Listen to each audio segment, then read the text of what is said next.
Good Friday evening to all of you. I'm forecaster Nick Dunn here. We are really growing some concern about the potential for some strong to damaging wind gusts, especially from Sunday night through most of the day on Monday, and we're going to look at what the models are saying right now. If we take a look at what the models are suggesting, by 2 p.m. Sunday, gusts between 20 and maybe 30 miles per hour. Again, nothing we can't handle. The bigger concern, I'm going to take the clock here to 8 p.m. I'll stop it here.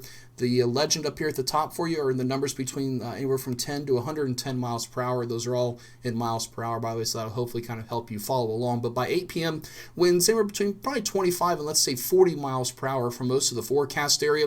So if you have any Sunday night plans, make sure you take the raincoat with you because it's going to be windy. And it's also going to be wet, so that umbrella not going to do much protection for you. As we get towards 11 p.m., the gusts are really starting to pick up. And if you look down in Kentucky, those pinks, those are gusts over 55 miles per hour. But most of our forecasts area by 11 p.m. Sunday night, we're looking at that potential for gusts over 35 and even up to 45 miles per hour. Here's where our concern really starts to grow by 2 a.m. There's going to be an area of low pressure moving out of Indiana and up through the Great Lakes. It's going to be deepening and strengthening as that happens. So with that, we're going to be seeing some wind gusts between, let's say, probably 30 and even maybe as high as 60 miles per hour, depending on where you're living at and depending on how the model timing goes. Again, we're watching that very closely, and we'll fine-tune those forecasts, and we'll show you more updates a little bit later on. But nevertheless, these gusts are looking really intense.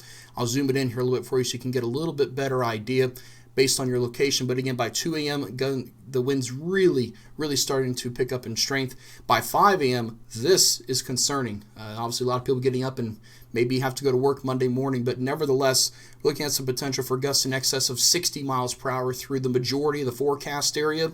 That's concerning. That can bring down a lot of trees, bring down some power lines, cause some property damage. So that's why we are so concerned about that. As we get towards 8 a.m., winds still easily 35, 45, even up to 55 miles per hour across the area. I guarantee we're probably going to see some wind advisories or some high wind warnings for the day on Monday. So stay tuned for that. We'll bring you those as those are issued.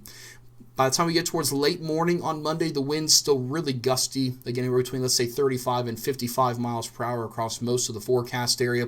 We get towards the afternoon, winds will slowly begin to subside as the area of low pressure pulls away, but it's going to take some time. So it's going to be a gradual decrease.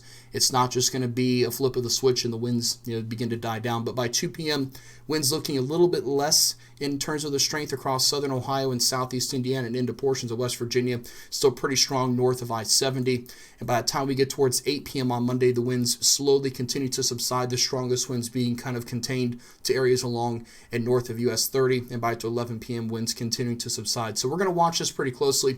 We'll keep you posted on what the forecast models are saying, and stay tuned for the very latest information. I'm forecaster Nick Dunn reporting.